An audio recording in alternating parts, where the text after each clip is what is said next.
सभी विद्यार्थियों को नमस्कार। देखिए, पिछले क्लास में हम जो बीकॉम के पहला जो पाठ के बारे में हमने चर्चा किया, तो उस पाठ के अंदर कई सारे ऐसे विषय जो विस्मय और उनके पिताजी नरोत्तम सहाय और नरोत्तम सहाय की पत्नी बीमार के कारण वे अस्पताल में भर्ती हुई हैं। तो वहाँ पर जैसे ही उनके दो बेटियां थीं, तो वे आकर कहीं सारे आने के बाद बेटियों और नरोत्तम सहाय के बीच भी कुछ चर्चा हुई। लेकिन यहाँ पर नरोत्तम सहाय अपनी पत्नी जो बेहोश हाल में हैं, उससे ही और कहीं विषयों को बताने की चेष्टा कर रहा है। देखिए, पेज नंबर 3 में जो फर्स्ट स्टांजा है वहाँ तक हुआ था। अब देखिए, आगे क्लास में हम आगे की कहानी को चर्चा करेंगे। देखिए, यहाँ पर फिर कहता है, जिन हाथों ने पाला पोसा, बड़ा किया, सामर्थ्य से अधिक शिक्षा दी और पैरों पर खड़ा करने योग्य बनाया। देखिए, ये सभी बातें नरोत्तम सहाय अपनी पत्नी को कह रहा है।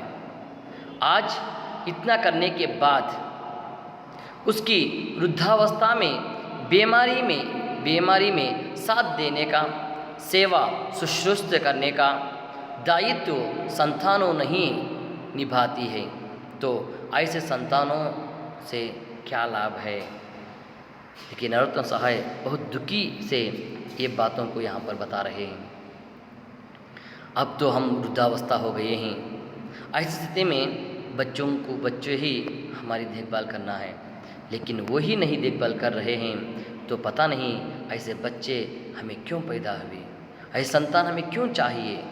तो इस तरह से फिर वे दुखीमय बातें बताने लगा। देखिए, फिर आगे कहते हैं, आए दिन नर्सरी स्कूलों से ज़्यादा वृद्धा साधनों की संस्थानों हो रही हैं। अरे, नरोत्तम सहाय फिर कह रहे हैं, आज देखिए, जैसे जो छोटे नर्सरी स्कूल से ज़्यादा आज जो बूढ़े लोगों के लिए यहाँ पर कई सारे स्कूल्स आज बनते जा रहे हैं, क्योंकि आज लोग वृद्धावस्था में अपने माँ बाप को छोड़कर जा रहे हैं। तो फिर कहने लगा, जीवन की सांझा में अपने खून का अंश उन्हें घर से बाहर कर देता है। आज स्थिति जीवन की ऐसी हो गई है, जब माँ बाप बूढ़े हो जाते हैं तो उनको किस तरह से घर से निकाल कर उस वृद्धावस्था में जमा देते हैं। ये आज का जीवन स्थिति चल रही है। कुल रास्तों में छोड़ देते हैं। आज देखिए, रास्तों के बीच छोड़ देते हैं माता पिता को। ऐसे भी लोग इस समाज के अंदर हैं। उन्हें घर से बाहर कर देते हैं, खुले रास्तों में छोड़ देते हैं, पेंशन व अन्य संपत्ति लूट लेते हैं। पेंशन के पैसे जो आते हैं वो भी वो लूट लेते हैं। जो अन्य जो वे अभी तक जो जमा कर रखे हैं, वे जो संपत्ति हो या पैसा हो, उसे भी आज वे लूट रहे हैं। यहाँ तक कि ख़त्म करने का जघन्य कार्य तक आए दिन हमारे समाज में चलता है। आज इस समाज के अंदर यहाँ तक अपने माँ बाप को ख़त्म करने की, यानी कि जान से मारने की कोशिश भी आज हो रही है। सेवा में समकालीन समय की ज्वलंत समस्या प्रभावी ढंग से अभिव्यक्ति हुए हैं। नरोत्तम दास का आत्मसंवाद पाठकों के दिल को रुला देता है। देखिए, यहाँ पर इस पाठ को जैसे ही हम आगे पढ़ते चलेंगे, तो वो नरोत्तम दास की जो भाषा है, जो उनकी दुखीमय बातें हैं, वे हम पढ़ने वालों को रुला देते हैं। ऐसे विषय भी यहाँ पर हम आगे चर्चा करने वाले हैं। यह आज के औसतन बूढ़े बुजुर्गों की पीड़ा है, जिसका हल ढूंढने हमारे सामाजिक जीवन की सुर्तियों के लिए अनिवार्य कार्य है। तो आज इस पाठ में जो सेवा पाठ के अंदर जो बड़े बुजुर्ग जब उम्र हो जाते हैं, तो उनके जीवन की कई सारे कष्टमय विषयों को यहाँ पर इस पाठ के ज़रिए बताने की चेष्टा यहाँ पर किया गया है। जो नरोत्तम सहाय हैं, वे ये सभी दुखमयी बातों को इस पाठ के अंदर चर्चा करने वाले हैं। देखिए विद्यार्थियों, ये अब तक जो हमने चर्चा की है ये इस पाठ का प्रस्तावना है। आखिर क्या इस पाठ की कहानी है, क्या इस पाठ में हम चर्चा करते हैं, ये छोटा सा पाठ का परिचय हमने देखा। देखिए अब देखेंगे जो इस कहानी, जो सेवा, जो पाठ की जो असली जो कहानी है, वही जो हमने चर्चा की अब तक, वो ब्रीफ से यहाँ पर लेकर गया है, विस्तार के रूप में हम चर्चा करेंगे। देखिए इस कहानी, अस्पताल के अहाते में गेट से लेकर पोर्च तक कतार में अशोक के पेड़ पड़े हैं। जिस अस्पताल के अंदर नरोत्तम सहाय अपनी पत्नी को जो भर्ती किया है, उस अस्पताल के हाल को नरोत्तम सहाय बता रहे हैं। गेट से लेकर अंदर जो रूम होती है, जहाँ पर जो लोग जहाँ पर जो लोगों को रखा जाता है, जो पेशेंट्स को, वहाँ तक अशोक के पेड़ लगे हुए हैं। अपने प्राचीकात्मक अर्थ में वे बड़े सुंदर थे। कौन से? अशोक पेड़ दिखने में बहुत ही बड़े और सुंदर थे। फिर भी सच्चाई यह थी कि अशोक के होते हुए भी अस्पताल के अहाते में शोक और दुख के दृश्य प्रायः रोज दिखने को मिलते। देखिए अशोक पेड़ का अर्थ यह होता है कि शांति, लेकिन यहाँ पर इतने पेड़ होने के बावजूद उस अस्पताल के आहत में कोई चिल्लाने की आवाज़, कोई शोरगुला करने की आवाज़, कोई ज़ोर ज़ोर से दुख को प्रस्तुत करने की आवाज़ ही सुना ही देती रही। आकस्मिक वार्ड में, आकस्मिक वार्ड मतलब इमरजेंसी वार्ड में आकस्मिक दुर्घटना के मरीज लाए जाते। कुछ देर डॉक्टरों, नर्सों, वार्ड बॉयज़ की चुस्ती पूर्ति देख देती। फिर लाल बांध से ढाका ट्रोचर या तो ग्लूकोज की मतल के बॉटल के साथ ही यहाँ पर थिएटर की ओर लेकर जाते। देखिए यहाँ पर आकस्मिक वार्ड में जब इमरजेंसी से जो लोग घायल होकर आते हैं, उन लोगों को डॉक्टर, नर्स, वार्ड बॉय सभी मिलकर एक साथ कुछ ग्लूकोज जल्दी लगाते हैं, वार्ड में लेकर जाते हैं, फिर बाहर लेकर आते हैं। ये सभी दृश्य वहाँ पर दिखाई दे रहे थे। और देखिए ये सभी बातें नरोत्तम सहाय बता रहे हैं, क्योंकि वे अपनी पत्नी को उसी अस्पताल के अंदर भर्ती किया है। वहाँ पर भर्ती कर वे जब बाहर आहत में बैठते थे तो ये सभी दृश्य उनको दिखाई देते थे। तो उन्हीं दृश्यों के बारे में चर्चा कर रहे हैं। इसलिए नरोत्तम सहाय आहते में मलते की खतराते, वहाँ पर बैठने के लिए कुछ डरते। अरे और मुझे क्या क्या यहाँ पर देखना है। इस वक्त वे पत्नी के पलंग के पास अपना सर डाले बैठे थे। कुछ समय अपनी पत्नी के कुर्सी के पास आते हैं, सर उसे लगाकर कुछ सोचते हुए बैठे थे नज़र आ रहे हैं। कहने को उनके हाथों में आज का अखबार था, लेकिन पिछले आधे घंटे से उन्होंने उस अखबार का एक शब्द तक वे नहीं पढ़ा। अखबार लेकर हैं मतलब यानी कि न्यूज़पेपर उस दिन का लेकर हाथ में बैठे हैं, लेकिन एक शब्द भी उस अखबार से वे नहीं पढ़ रहे हैं। वे ना अखबार की तरफ देखते हैं ना बाहर की तरफ।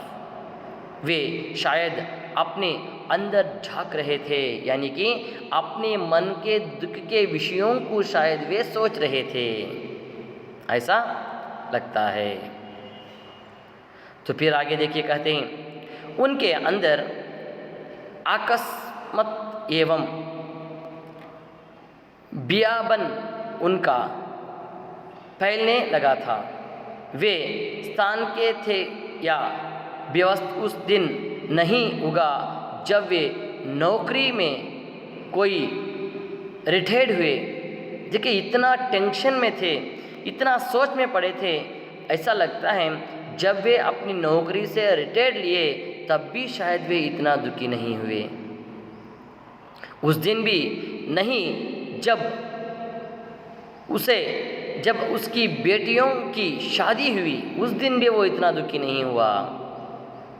यानी कि जब उनके लड़ते बेटे विस्मय को घर छोड़कर दिल्ली जाना पड़ा।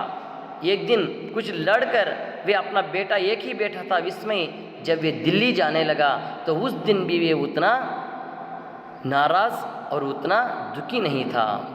जहाँ विशाल इंडस्ट्रीज कॉम्प्लेक्स में उसकी नियुक्ति हुई थी, वे उदास नहीं हुए। जब वे दूसरे एक जगह से दूसरी तरह नियुक्ति होकर जब गए तो उस दिन भी वे उतना उदास नहीं हुए। लेकिन अब पत्नी की आकस्मिक बीमारी ने उसको एकदम निरुपाय बना दिया है। उसके पास कोई सोचने का चाल ही नहीं बची। ऐसा एकदम दुखी निरुपाय उसे आज उसकी पत्नी बीमार होने के कारण वे इस तरह से सोचने लगा। पहले कभी अकेला लगता तो वे खट से रेडियो खोल लेता। जब कोई अकेला महसूस करता तो वे रेडियो में कुछ सुनते हुए, कुछ रिपोर्ट, कुछ न्यूज़ को सुनते हुए बैठ जाता। रेडियो को चलते ही वे समूची दुनिया में खो जाता। कभी कभी वे टीवी और रेडियो एक साथ खोल लेता। जब अकेला महसूस होता है तो इंसान कुछ ना कुछ देखने के लिए या कुछ अपना समय व्यर्थ करने के लिए कुछ ना कुछ करने लगता है। लेकिन ये भी ऐसा ही करता था। जब कुछ समय के लिए रेडियो खोल लेता, कुछ समय के लिए टीवी कुछ देखता बैठ जाता। पत्नी मना करती तो कहता, मैं देख रहा हूँ किसके कार्यक्रम बेहतर हैं। लेकिन इधर 15 दिन से जब से पत्नी बीमार पड़ी है, नरोत्तम सहाय भयंकर अकेले हो गए हैं। लेकिन आज 15 दिन से अपनी पत्नी के साथ अस्पताल में रह कर वे इतना अकेला महसूस कर रहे हैं। नरोत्तम सहाय भयंकर लग रहे थे और अकेला महसूस करने लगे। उन्हें हैरानी थी कि कैसे ज़रा सी चोट लगने से वह घायल होकर अस्पताल पहुंच गई और वहाँ भी 15 दिन से बेहोश हैं। इतना दुखी थे। बस छोटी सी एक चोट लगी सर पर, अस्पताल में आ गए। 15 दिन हो गए, होश नहीं आई। इसी चिंता में वे लगे थे और कहने लगे देखिए यहाँ पर वो आखिर किस तरह से घायल हुए। तो उसे बता रही हैं, बाथरूम में पाँव फिसल जाने से उसकी कनपट्टी पर हल्की सी चोट आई थी, पर वो तत्काल बेहोश हो गई। जब वे बाथरूम में एकदम पैर फिसल कर नीचे कनपट्टी पर मार लगा तो उस समय से वे बेहोश हो गई। नरोत्तम जी ने उसे कारानीम गोल्ड ड्रोस और जो भी उसकी समझ में आया देकर देखा, लेकिन होश नहीं आई, कुछ नहीं हुआ। लाचार वे पड़ोसियों को कहने पर पत्नी को अस्पताल ले आए। जब पड़ोसी आकर कहने लगे कि नहीं, ये होश में नहीं आएगी, जल्दी से इसे अस्पताल लेकर जाना है, तब वे उसे अस्पताल लेकर अपनी पत्नी को आते हैं और पता चला है कि उन्हें ब्रेन हैमरेज हो गया है। जब डॉक्टर यहाँ पर लेकर आने के बाद कहा कि तुम्हारी पत्नी को ब्रेन हैमरेज हो गया है, वे अब होश में नहीं हैं, तो उसकी बहुत सारी सेवा आपको करनी पड़ेगी।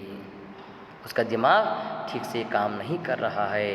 तो ये बात डॉक्टरों से वे सुनने, कौन, नरोत्तम सहाय। घबराहट में उन्होंने तीनों बच्चों को खबर कर दी। देखिए उनके 3 बच्चे, 2 बेटियां और 1 बेटा। ये सुनते ही वे फौरन पत्र लिख दिए, लेटर्स। 2 दिन के अंदर उनकी दोनों लड़कियां आ गई। उनकी 2 लड़कियां जब पत्र मिलते ही आ गई, मम्मी मम्मी करती हुई दुखी के साथ दौड़ी हुई 2 दिन के अंदर आ गए।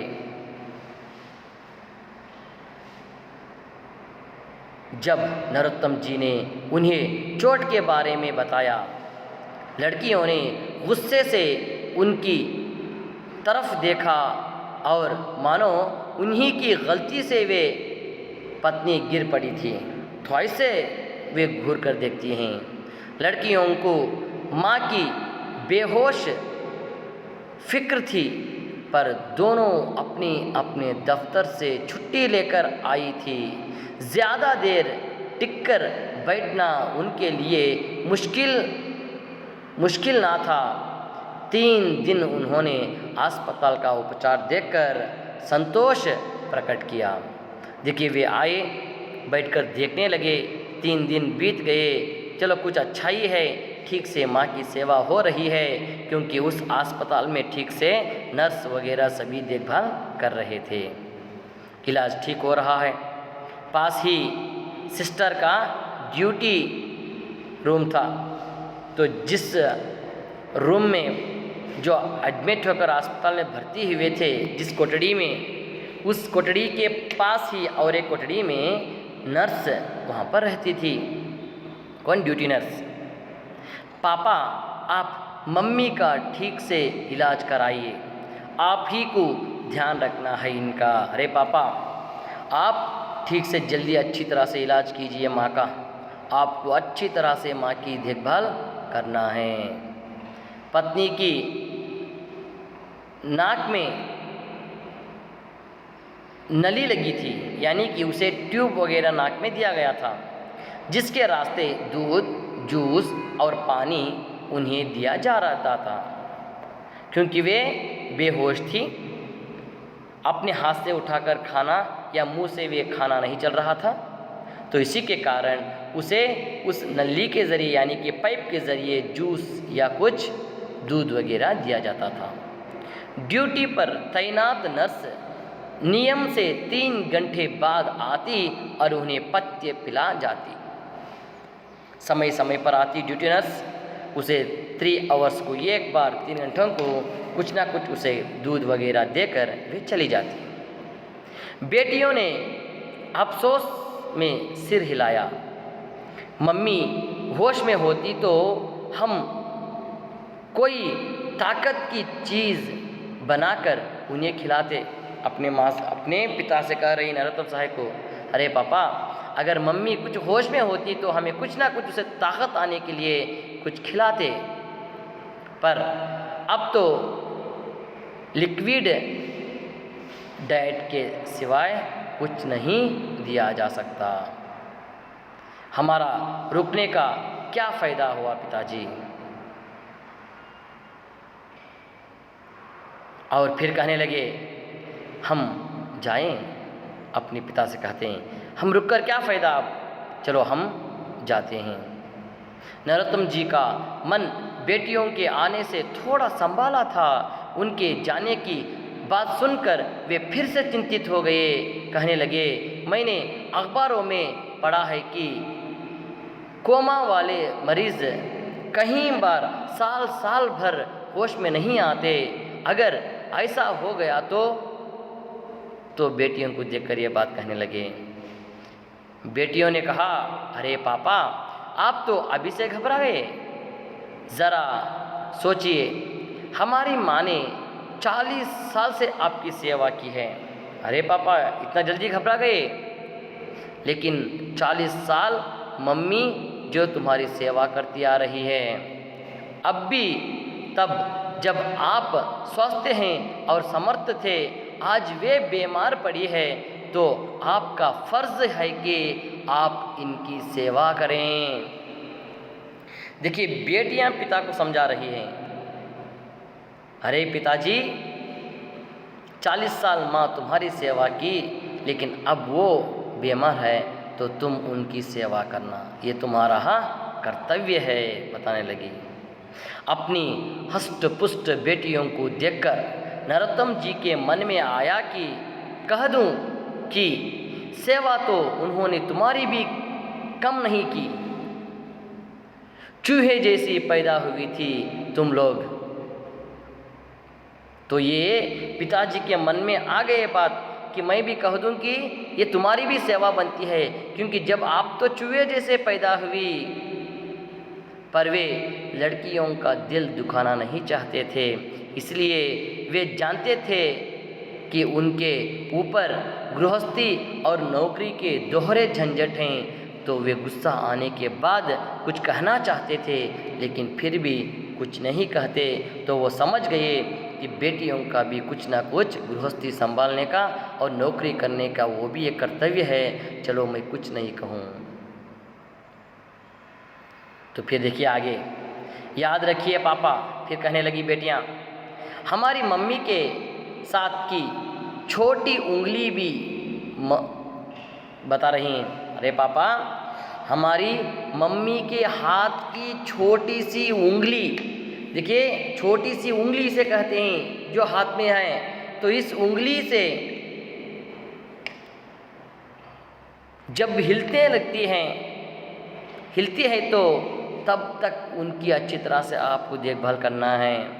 हमें अपनी माँ सारे संसार से ज़्यादा प्यारी है, और कुछ नहीं तो कहने को तो है कि हमारी माँ अभी जिंदी है। पिताजी ऐसी तुम सेवा करना, जब उसकी आखिरी हाथ की छोटी उंगली भी हिलती रहे तब तक तुम सेवा करते रहो, कहीं कि हम लोगों से ये कहे कि माँ अभी जिंदी है।